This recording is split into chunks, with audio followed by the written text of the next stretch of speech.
It is Thursday, October 3rd, 2024. This is another edition of Baseball Today, presented to you by Booking.com. Booking.yeah.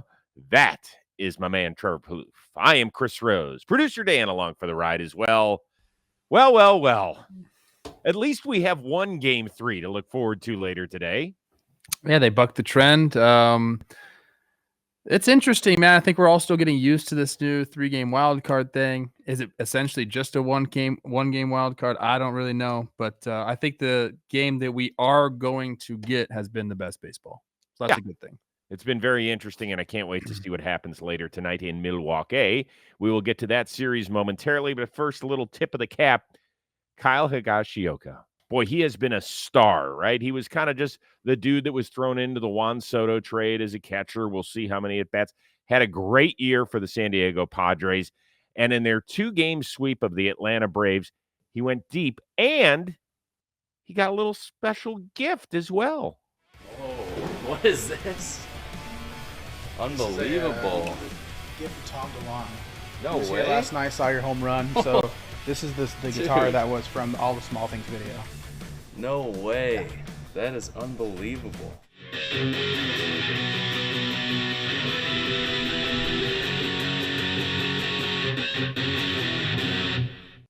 Yeah, pretty cool. Okay. Not a bad way to, continue your playoff run right there. Me, Cole Tucker, Kyle Higashioka, we start a band. Who comes out? Ooh. All of San Diego, Chris. We invite you on stage. They boo you. What? That's my fantasy. Where did we get that? I thought that was kind of neat. We showed Higgy, I think, at a San Diego radio station earlier this season on the show where he shredded a little bit. So the guy's got some talent. That was pretty cool. We'll get to the Padres 2-game sweep of the Braves in just a bit, but let's start with the series that actually is going the distance in the wild card round. The Brewers were down to their last 6 outs in the 8th inning, and then they got a little power surge from their youngsters. The pitch. Fly ball, right field. It is deep. It is gone! We are tied in the 8th inning on the second homer of the night from Jackson Chourio. Pitch, swing and a fly ball, right center field. It is up and is gone! Off the top of the wall and out of here! Garrett Mitchell, a go-ahead 2-run home run in the bottom of the 8th inning. Devin Williams slams the door shut, and so we get a Game 3 in that series. Let's start with the leadoff man now for the Brewers, 20-year-old Jackson Chourio. We just had Rhys Hoskins on the Rose rotation. We put that clip out, I think, earlier on Wednesday. And I said, when did you know he was special? And he said it was early in the second half when he hit a homer against your Twins that went like 465 feet. And he said, that's what we were waiting for. And it unlocked him. Well over 900 OPS in the second half. I don't understand it. 20 years old, and he's not shy of anything. He's not scared. No, I think he's just really good, Chris. And when you're really good at something, that's how it seems. He's incredible, and he really hadn't unlocked, or I guess, unleashed that type of oppo power throughout the year. On the broadcast, they had mentioned he only had 4 opposite field home runs, but I think that, he does a lot of things really, really well on the field. We've seen him make some really great defensive plays out there. We've seen him hit for power. We've seen him hit for average, in the second half. But when you can do that as a right-handed hitter, there's only a few guys in baseball that can hit a ball like that second homer that he hit today. They can hit a ball like that. I was talking to Jake earlier today, and I said it kind of, not the swing necessarily, but the power to right is like the Chris Davis, Oakland Chris Davis, Texas Ranger Chris Davis. Mm-hmm. Like, you just don't see guys like that come along, and especially when they're 20 years old. He is a lot of fun to watch. He's going to be a lot of fun to watch. He's only going to get better too, which is kind of scary. And, look, the Brewers are a smart organization, Chris. They don't just give money to anybody. They gave this guy money before he even stepped on a big league baseball field. That's what we should have known. Right? It's amazing. It really is amazing. And I just love these special moments. He's the second youngest player behind Andrew Jones to hit a multi-homer playoff game. It's good company. Yeah, that's pretty good. I mean, I remember when Andrew Jones went deep against the Yankees at the beginning of the 96 World Series. We're like, kid's 19 years old, ended up hitting over 400 home runs, what he They showed Andrew Jones at the the Padres game. Yeah, drinking a beer, I think. Gotta play Andrew. Yeah, of course. Why not? Go enjoy Yeah. yourself. Why not? So great for the Brewers to do this. That place was jumping.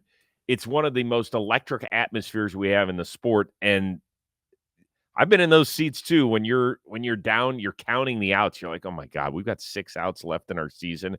And he just changed the entire place. And then Garrett Mitchell, Yes. good for him. He didn't start the game, but he certainly finished it. Twice Churriel did it. Yeah. He electrified the, Nimmo comes out, RBI single in the first inning. Then Churriel comes back, answers right away. Then he gets him back in the game there. Adames gets that hit after the double play ball. Place is like, okay, here we go again. And then Garrett Mitchell, man, that's a swing that he's gonna remember for a long time right there. I don't think we've talked a lot on this show, and we always do every October about, they went to the wrong guy for pitching matchups and things of that nature. I'm not so sure they could have gone elsewhere. To ask Edwin Diaz to get a 6-out save after everything he did on Sunday and then Monday. You needed somebody to pitch. Somebody will say, "Well, why didn't Ryan Stanek stay in the game?" That's the one thing that you can look back on. Say he threw 11 pitches, he looked really good. Yeah, could you do that? But I don't think anyone's really faulting Maton or Mendoza. You can point to a lot of different things. I don't think you can necessarily point to that. Obviously, they didn't have a great outing, but that's going to happen. Well, I think you can point the finger at Phil Maton. I mean, at some point, it can't just be the manager's fault. At some point, the players. Oh, sure. Yeah. They're going to have, I'm saying that the move is what I'm saying. Yeah, the move itself. Maton didn't get the job done. All right. So let's look ahead to game 3. You've got Tobias Myers, rookie, going for the Milwaukee Brewers. And you've got Jose Quintana, the veteran, going for the New York Mets. Now, who knows how long those leashes are going to be? Yeah. I mean, you're going to have guys that are ready to go in the first inning, probably loosening up, because you cannot afford to get too far behind in this sort of thing. How do you think it's going to play out? I hope it plays out the way the first 2 games have played out. This is really, this series that we've seen so far, these 2 games, it's been answer after answer after answer after answer. It's been take the extra base. Even today in this game, through the first 2 innings, the Mets went first to third 4 times. Like, I like seeing baseball like that. I think it's been just really, really good baseball. So I hope that's what we see as far as like the result. Honestly, it's too close to tell. I do feel like the Mets are kind of the National League team of, I don't know. I feel like the Padres are that too. I don't know. This one's got me tripped up a little bit. I think it's anyone's game, Chris. I really do. Okay, so I like a little bit of what the Mets have behind Quintana if he stumbles at all, right? David Peterson has been simply phenomenal. Yep. Now, they would prefer it. They obviously would most have preferred it if they had won, and then they could have had him starting game 1 in Philly on Saturday. But now that Quintana's going, you have to have him in the behind the glass and break the glass in case of an emergency. Sure. I like that better than what Milwaukee has to offer right now in terms of the next guy in for Tobias Myers, because who knows how he's going to do here in his playoff debut. As far as what? I don't know, Chris. What do you mean? Why would you say that? Because he's a rookie and I've never seen him throw a postseason pitch. I mean, you like the Tigers, don't you? I do. A lot of guys never thrown a postseason pitch. Right. I don't think any of them have. Tobias Myers has been really good this year, and they have a good bullpen. And Savali, I'm sure, could come back and throw some if they need something like that. But I see this game as a total toss-up. Of course it is. Absolute coin flip. But Myers, the last 4 months, ERA 1.44, 2.70, 2.63, and 3.03. Quintana, only 1 playoff appearance in his last 6 seasons. But it was a great one. It was in 22, I believe, 5 1/3 shutout innings, 2 hit ball against the Phillies. That's the one where the Cardinals had like a disastrous 9th inning or something, and Philly ended up winning both those games in St. Louis. But how about Pete Alonso? You want to hear some bad stats about Pete Alonso or no? Huh? Sure. Okay. Sure. While we're here, Since he hit his last home run on September 19th, he is 4 for 38. I'll save you the math. That's a $1.05. All 4 of those hits are singles. We talked about him having to pick it up a little bit. Yes. He's been playing a really good first base, though. Oh, come on, stop. I'm being serious. He's dug a lot of balls out. He's maneuvered his feet around the base. I know that that's not what they need him for. Trevor, are you trying to convince Mets fans, hey, so he's hitting a $1.05 over I'm the last not 3 weeks, but I understand him at that. first base. I'm saying he's not defeated. He's not defeated, Chris. I'm Okay, sorry. hey, I'm not you're laughing. This is the guy that called the Mets dead. You're laughing, acting like you know what Pete Alonso's going through. How about this? Now, just because you're laughing at him, Pete Alonso's going to have the game-winning RBI tomorrow. Mark my words. Okay, I could totally live with that. I think it'd be fun to see him. And it is true that he's been playing a good first base during this series. That's perfectly fine. But there's not one Mets fan. If you called in to, some New York radio station on Thursday morning, guys, Alonso's playing great defense. What are you laughing at? They'd be like, hey, this guy knows ball. That's what they would say. He knows ball. Oh, all right. Let's move on to the other national. I'm not here to be Stephen A. Smith, bro. I'm here to give you what's really happening, okay? That's true. You'd make a shitload more money if you were trying to be like Stephen A. Smith. Just saying. I have enough money. Padres make quick work of the beat-up Braves. Atlanta had a 1-0 lead, but then things really unraveled in the second inning, and now San Diego is off to Los Angeles for the NLDS. Center field. Harris back. Still going. He can't get it. Bounces off the wall. Both are coming in. And the rookie running to third. He's in there. San Diego has opened it up. I mean, you can hear what I'm feeling right now. They're saying BOA, that's what we want to do, but I love the energy. The energy's unmatched. It's going to be some good baseball. That's all I got to say. It's good baseball all around, both teams. There's no much more fun than this. 21-year-old Jackson Merrill. Team MVP this year, dude. Yes. No, he's incredible. And it seems like he makes every play he needs to make. Every bat is very good. He's hitting the ball hard every time he steps up to the plate. He's been awesome, man. It's just we've seen a lot of these rookies in this postseason step up, man. The whole Tigers team. We're seeing Churio and now Merrill, and it's awesome to see. I thought the play that he made on that ball that Soler ripped in the ninth inning off of Suarez, 109. Yeah, that was no joke, because if that gets past him over his head, you got to run around second. And Suarez, who has had a phenomenal few years for the most part, really, I feel I'm not going to say he's the weak link in that bullpen, which has been really good. But if you were to poll Padres fans, I would say that that's probably the thing they're most worried about is him. So that was a huge, huge play to keep Soler off the bases there in the top of the ninth.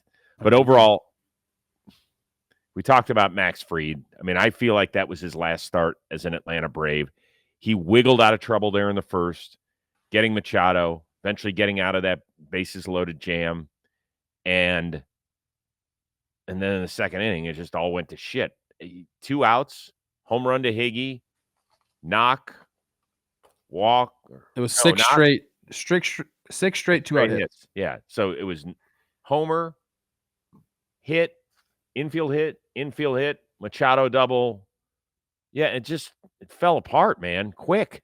That's another Jackson Merrill thing right there. Manny comes through. It's 3-1, still 2 outs. Mm-hmm. Merrill comes up, makes it 5-1. And at that point, that's when it feels like it's insurmountable. I mean, that's what it felt like to me, at least. 3-1. Hey, man, bloop and a blast.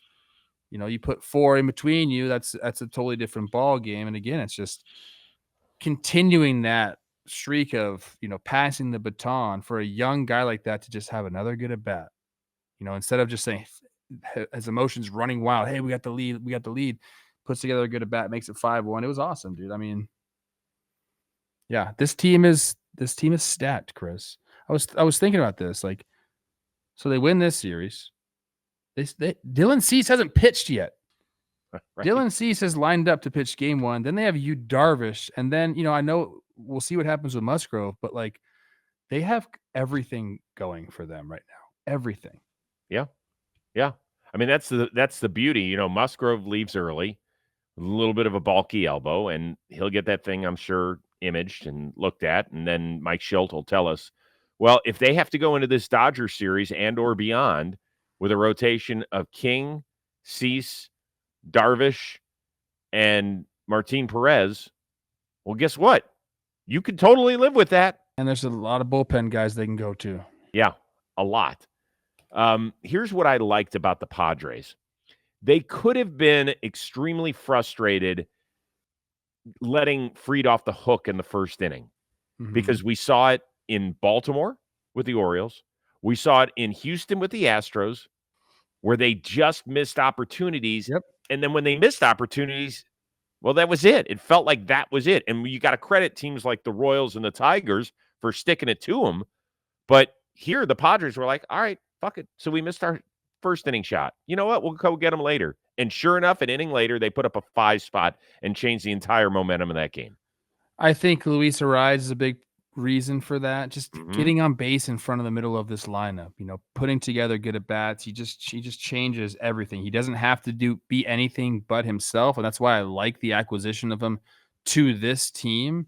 Like, I don't think it makes a lot of sense for a team to go out and put Luis Ariz in the middle of their lineup or act like he's going to be this offensive savior.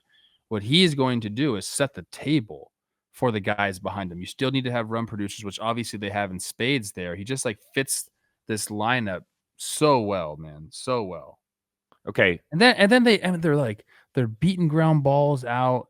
They're beating balls to second base. They're getting good aggressive leads.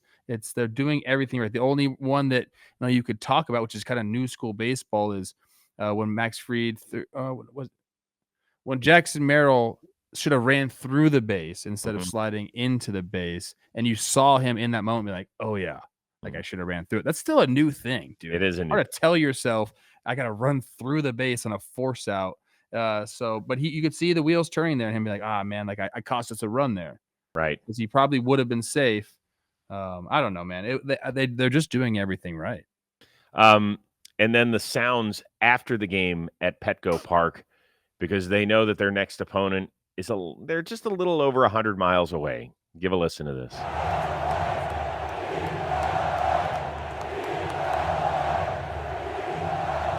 Yeah, beat LA. The chants have already started, even though the game's a few days away. We will break down that highly anticipated LDS. That's coming up on Friday's show. But let's talk about the Braves before we move on. It was I didn't really hear anything in that clip, by the way. That's fine. It was there. It was. Oh, I could hear it, but Tatis with the shirt off was come there. Come on now. Why do people say BLA all the time? Boston does it and San Diego does it. Because it fits in the chant. That's all right.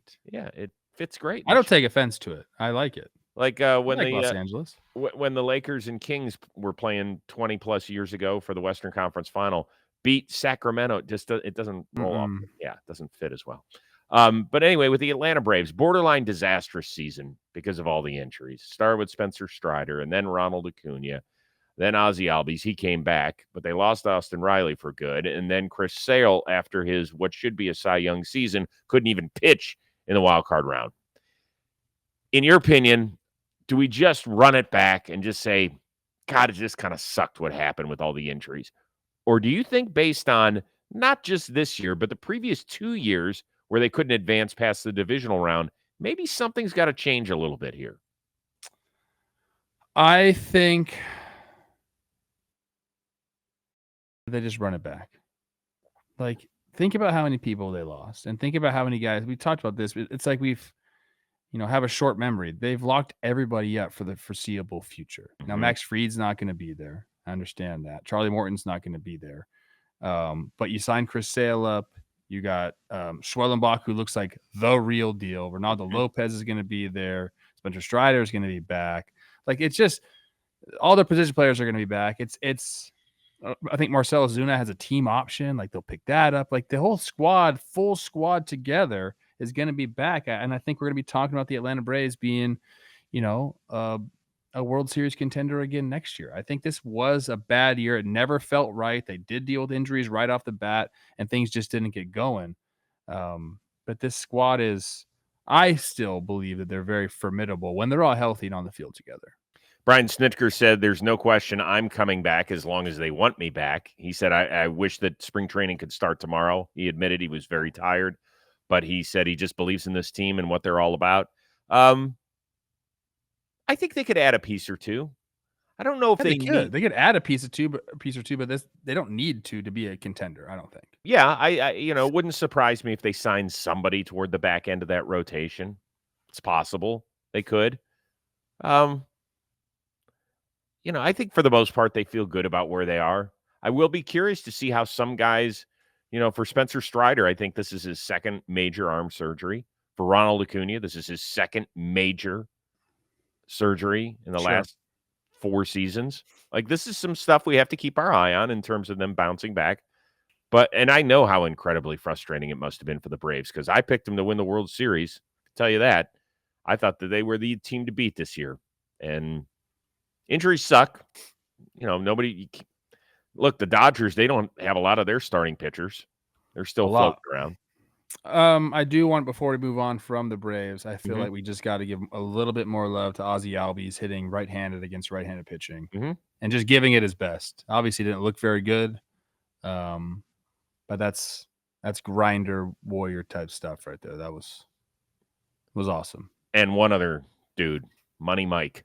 Holy smokes! And he single-handedly kept them in that game. So he's an awesome player. I know that he already got his extension, but he might want to go call his agent and tell him, you shortchanged me about $50 million or so, something like that. All right, I want to tell you a little bit about a gift that you can get for somebody special in your life, right? I know the holidays are still a few months away, but maybe there's a big day, a birthday, or you just want to be nice to somebody. That's fine. Mova globes. They make rotating globes that are constantly in motion. They are powered by ambient light. Believe me, as this thing was just sitting on my desk during our last little segment, thing was spinning, and I look at it, and it just makes me feel better about life. It's got hidden magnets that provide movement, so there's no batteries, no messy cords are needed. It's available in over 40 designs, including all 30 big league teams. It's got world maps, it's got outer space, famous artwork, and much more. And as an official MLB partner, Mova is proud to present this unique baseball memorabilia. It's perfect for both classic baseball collectible enthusiasts and devoted fans as well. Once again, all 30 teams are available now.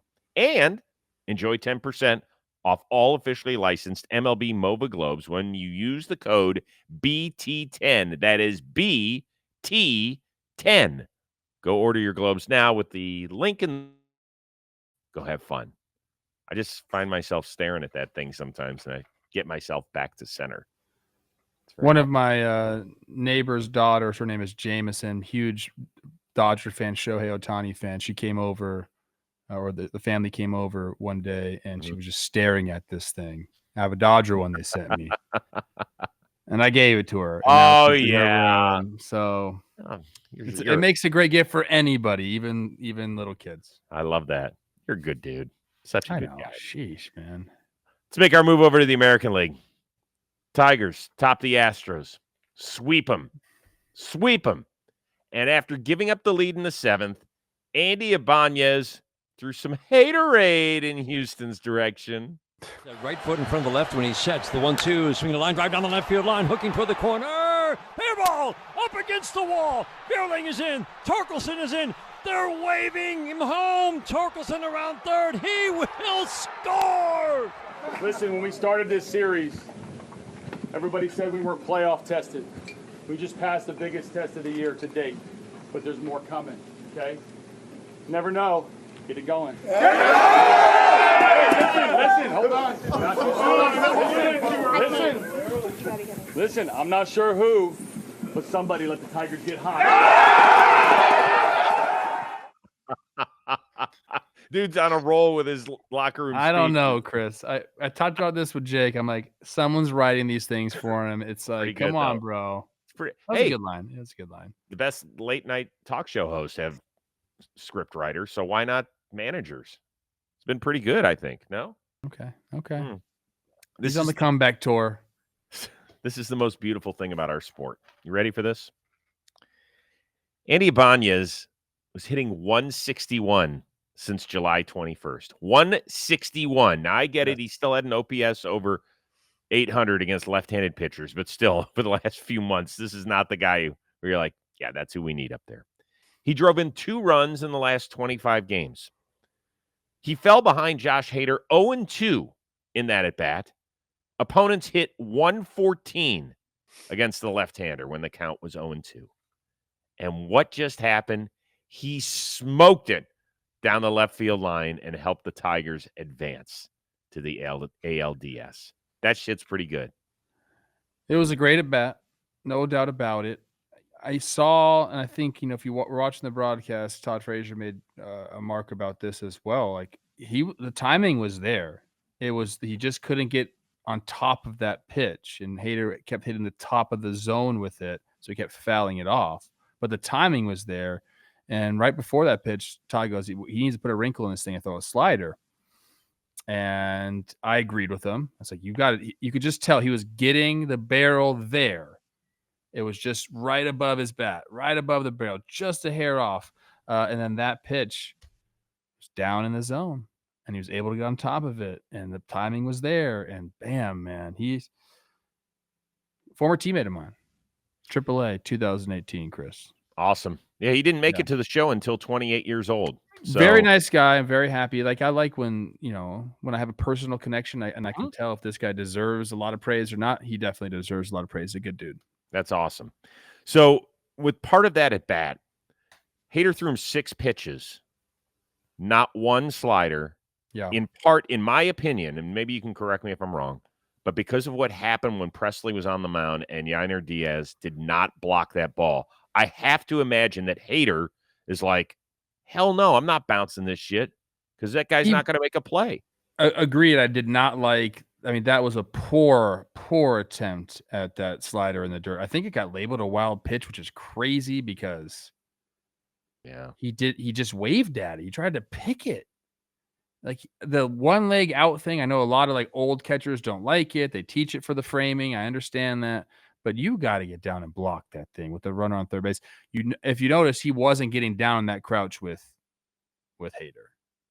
So he was ready, I think, to block. And I did see Hader really give a big shake at one point, maybe because he was like, I got this guy with my heater. He just wanted to keep throwing that. But again, location, Chris. That thing was down, and Ibanez ripped it. So the Tigers pitchers, I mean, A.J. Hinch gave us the blueprint before the whole series. He's like, it's going to be Tarek Skubal in game 1, and then chaos. We're unleashing chaos the rest of the way. And that's exactly the way it played out. Now, when they brought in Jackson Jobe, it got squirrely, right? But that is where the entire series could have changed in favor of the Houston Astros, and it didn't, right? They get the bases loaded. They get the chopper. Torkelson comes home. Ball gets past Rogers, so it's 1-1 at that point. Then they've got the top of their lineup there. Altuve hits a ball. I don't even know how they scored the go-ahead sac fly at that point on that ball. But Altuve, the box score says he did his job. If you were to ask Jose Altuve, he didn't do his job because he wanted to drive something there. That didn't happen.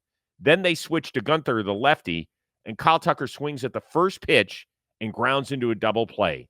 The Astros ended that inning with the lead, but I guarantee you they felt like, shit, how didn't we put up like a 4 spot in that inning? And to Detroit's credit, that is the way they've been winning games with that bullpen over the last 2 months. I totally agree with you. They hit into 3 double plays during the game, and those are absolute momentum killers. I felt the exact same way after that inning. Like you needed more. 1st and 3rd, 1 out, Kyle Tucker up. No, I know it's a tough matchup, but you got to get one more. I mean, it just changes the dynamic of everybody that's coming up for the Tigers at bats. Now it's not 1 swing away, it's 2 swings away. It just changes everything. But the lefties in the lineup today for the Astros, Ofer. So, I think the Tigers did a really good job. They have a Great job. neutralizing lefties, which are a big part of the Astros lineup, but they also, the fact that they have that balance in the pen, I think is another great thing, a weapon of sorts for them, that balance that they have back there. They used one starting pitcher, and it was Skubal the entire time. Like usually, I mean, Jackson Jobe is a starting pitcher, but here in the major leagues, That was. I mean, look, you talk about Hinch pulling the right strings. That was not the right string to pull. I'm sorry. I guess, look, he's on the roster for a reason. He's this big prospect. He's everything, but you're talking about a guy that has 4 big league innings, 3 of them against the White Sox, coming in a game where they have the lead. Yeah. In Houston. I don't know if that's the right. I guess, where do you put him? Eventually he's got to pitch, but he looked nervous. Yeah, I think he was nervous. Gives up the lead. Now, if you're Hinch, what do you do? Moving forward. Do you put him back out there in a leverage situation? So he's got a couple of days to just kind of relax and feel it. But we'll talk about and the pressure mounts. Yeah, it does. It can. It'll be interesting to see what happens, and we'll break down the Cleveland-Detroit series coming up on Saturday. It's time to talk about the Houston Astros, who for the first time in 8 seasons will not make it, at least to the ALCS. I think it's going to be a fascinating offseason down there in Houston, and it starts, obviously, with the free agent to be a 2-time World Series champion in Alex Bregman. I was planning on being here tomorrow, so just letting Scott and handle that this off season. I haven't even really thought about it. I was being serious when I said that earlier during the year. I wanted to focus on baseball and competing and winning. Been fortunate enough to win a lot here over the last 9 years, and it's been an honor to play in front of these fans and compete for the city. Yeah, the guy he is, he means a lot. He gave a lot to this organization, so now it's time for us to, as a team, as an organization, to pay him back and make him stay here. Okay. I like it when Jose Altuve is going to bat for you. He said he was going to go tell Mr. Crane, we need him. Don't let him go. Do you think the boss man's going to listen? I don't know, Chris. I feel like they haven't operated that way in the past. Like, they kind of have their guys. No, they don't. If you reach free agency, they don't really re-sign. Like, they'll try to extend you. I do think that he fits really well there. I think he is part of that fabric. I think that this team still has enough to continue to go on runs. They do have other players that they have to take care of that are coming up as well. Kyle Tucker, Framber, all these guys. It'll be interesting to see. I will say that when Garrett Cole reached free agency, he had a Scott Boras hat on, and Alex Bregman kept his Astros hat on. So that's a good thing, right? Houston has to feel good about that. I don't know. Yeah, remember that? This whole team is still in place. Besides, if Bregman comes back, the whole team is still in place. You're going to minus, I believe, a Verlander, and who's the other guy that's not going to be there? I'm forgetting somebody. But is Presley out? Is he done? I think he's still there. Oh, Kikuchi is who I was thinking of. Oh, Kikuchi, yeah, he's a free agent. Let me see if Presley's still there. But this team is, by and large, back. And I made this comment on Talking Baseball, and $25 million mutual option. So that's, I think he's going to test, especially after them kicking him out of the closer role. He's going to test. I say they're all going to be back, and I say that they're going to be fine and all these things, but they did seem a little old. That's the vibe I got. They felt a little old. Maybe that's because they're playing the youngest team in baseball. I don't know, but that's the vibe that I kind of got from that. Yeah, they don't feel competitive, but they don't feel. I don't know. They felt old and not athletic, and that is a big thing moving forward. So they've already got Altuve, they've got Yordan taken care of. They got to figure out what to do with Framber, right? They haven't extended him. He's getting closer to free agency. The Kyle Tucker thing, I think that might be the more interesting decision. Like, do you trade him in the offseason? That's possible. He's got one more year, I think, before he walks. And I don't think they're going to give him over $200 million. That's not how they work. I mean, this guy almost one dotted it. I know it's 277 at bats this year, but 993 OPS. This guy's just been an absolute force for them. Yeah, he does everything well. He runs. So, yeah, he's got plays one more defense. year. This is last year ARB. After next year, he's a free agent. Yeah, I think it's going to be fascinating. Say what you want about Alex Bregman and all the other stuff. He has fit in there extremely well. There is a part of me, though, that wants to see him go elsewhere. I was trying to think, where could he go? I know. I've thought about it. Seattle. I said the same thing right away, but interdivision seems weird. I thought maybe the Diamondbacks, he kind of fits there. But there's not a lot of places I feel like that are going to pay what he's probably going to want, that like kind of like need a third baseman. So Right. There's a lot of guys that a lot of those chairs are already taken in the musical chair department. Well, we'll keep our eye on it. So the other American League divisional round. Let's get to that. Okay. Kansas City Royals, clean sweep of the Baltimore Orioles. Next stop on the playoff train for them, New York City. The pitch. He struck him out. And the Kansas City Royals move on to the division series. So, 2 extra base hits. No, 1 extra base hit in 2 games. They scored 3 runs, and they won. Yeah. How did this happen? Well, the Orioles only scored 1 run, so that's how that happened. Do it. Right there. Honestly, that's kind of the story of this series, Chris. The Royals got like 2 more hits with runners in scoring position than the Orioles, and that is the entire series. And I think you could break this one down a little bit to defense, but I feel like that's almost unfair. I think the biggest thing was after the Mullins home run, they get bases loaded and don't score. Anthony Santander pops up. You get a strikeout by Colton Cowser that hits him, and then Adley grounds out. I think that was the game. But I do think there were a couple of plays that the Kansas City made. Melendez running the ball down, Massey to his right making that play, and then Jordan Westberg had a similar play up the middle where he chose to go to try to get the fastest guy out in baseball at first base. And he kind of had an out right in front of him. And in these games, you really break things down so finally that might have been the thing that cost him in the end, besides not being able to hit with runners in scoring position. Like, that was a play. Like, that's the one play that gave them the lead. And if he makes the play at second base, we're maybe saying something different right now. I brought it up that I thought it was going to come down to the bullpens in this, and Kansas City's was phenomenal. Yep. 4 2/3 of scoreless ball in this one. Obviously, Massey's huge play on Ryan O'Hearn in the 4th inning. That was enormous. There are 2 guys currently in their pen. Zerpa and Schreiber are the only guys that were there at the beginning of the year. Like, I don't think we've ever seen a bullpen.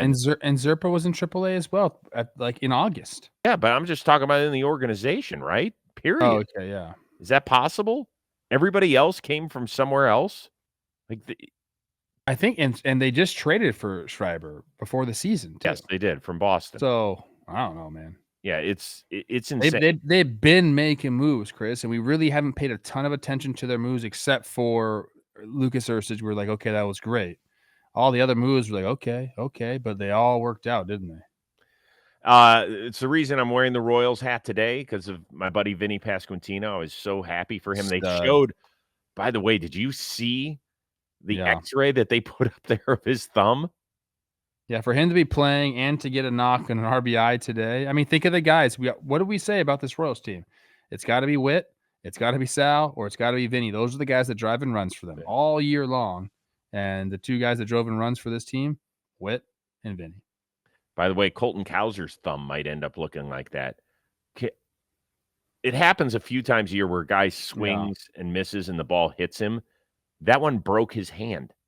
It broke his hand. I didn't know that. I didn't see the reports. Yeah, it freaking broke his hand, and it broke the hearts of the Orioles because the Royals are now moving on. We talked about it. Didn't he just get hit in that hand? Who, Cowser? Yeah. I mean, recently? I think he just got hit there not too long ago. Like, same hand. So now he broke it, huh? Yeah. Well, he's got a lot of time to get rest. Kind of sucks for them. This is now, 2 straight years where nothing.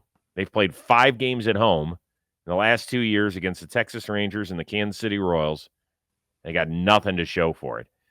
It's been a remarkable bounce back for the Orioles. Remarkable. They won 100 games last year. They were humming along for the first 3 months here. Now they're most likely going to lose Corbin Burnes to free agency. I don't know exactly what Rubenstein, the new owner, is going to do. Remember, he is a Baltimore guy. This is his team. So maybe he's going to put a different kind of stamp on it and say, Corbin, you're not going anywhere. Like, let's work this out. It'd be nice to have him. That would be great. They definitely need him.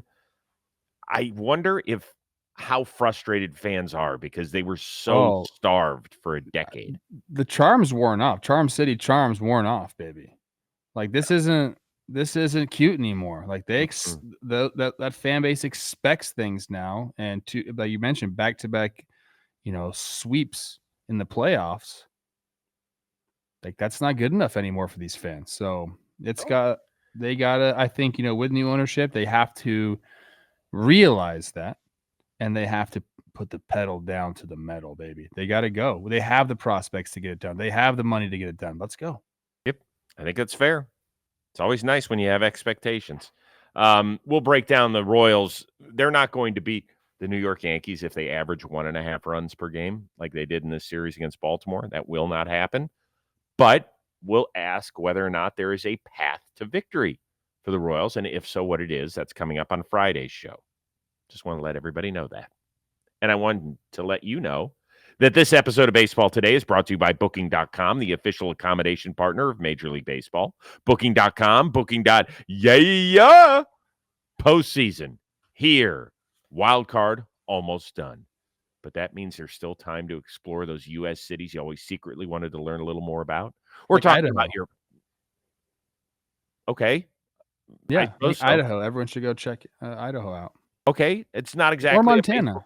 Not exactly a baseball rival city or state. Booking.com works in those states, dude. Oh, I'm not saying it doesn't. It's just there aren't major league teams there to go check out playoff games in. Wonderful places. So if you want to go book a bed and breakfast or a hotel or a vacation rental or a resort or so much more in those places or in Major League Baseball cities, it's all available on Booking.com. So you might have a matchup if you live in Detroit and you want to go check out the Tigers coming up in the next few days in Cleveland, Ohio. There's great places to stay. Take my word for it. I grew up in Cleveland. Places downtown near the ballpark could be perfect for you. I'm just saying. Not that I want any Tigers fans there, but if you want to do it, feel free. There's hotels that overlook the stadium, family-friendly resorts, cute bed and breakfast. Booking.com has so many choices across the U.S. Right stay can make you a fan of any U.S. city. Yes, even your baseball rival. So book today on Booking.com and download the Booking.com app today. It's always fun when you get players or coaches from other teams in the city talking about a different sport. So I think Dan Campbell of the Lions, who's always awesome at the podium, was asked about the Tigers. And I'm sure he came out and said something like, dude, I'm proud of him, all that sort of stuff. And then they asked him about his baseball experience. And he said that, he was a pretty good ball player when he was younger. And he told us this story. I get out there and hit a grand slam for the win. And right before I do, I hear somebody behind me, and they said, hold on. And I swing, I do. So I carry my bat to first base, get to first base, coach. And I go around. Well, their coach argues that I can't carry the bat to first base. And the umpire agrees, and we lose the freaking game. So I was like, I hate this sport. It's pretty funny. He's that's a football guy right there. That is a true football guy right there. Yeah, you are in the right sport, my guy. Yeah, he did. You probably don't remember him as a player, but he was a big blocking tight end. Yeah. Oh yeah, he used to have the flowing locks and everything. Like, came out of Texas A&M, What was his last year? Did he play with Stafford at all? He must have. God, in 2009. That's a good question. Let's get up it up. Yeah, get it up. While we're here, let's just do that. I don't think so. And I want to say he had something like 73 career catches. He was there last year, 08. 08. So he just missed him. Oh, there it is. That away, He Danny. looks the same, dude, to be honest with you. I mean, he's still face. big. He's still like his face looks good. He's not so wrinkled. Like, good for him. How many catches? I said 73 in his career. Catches? 91. Yeah. Okay. Close enough. 11 TDs. Yeah. He was a goal line dude. Yeah. Goal line dude. All right, that was fun. All right, so we've got game 3, Mets and Brewers coming your way on Thursday. We will break it all down on Friday. We'll get you set for the 4 divisional round series as well. Oh, it is some fun stuff. Cannot wait. All right. For our one-of-a-kind producer, Dan Rourke, the uber-talented Trevor Plouffe, I am Chris Rose. We will see you Friday here on Baseball Today, presented to you by Booking.com.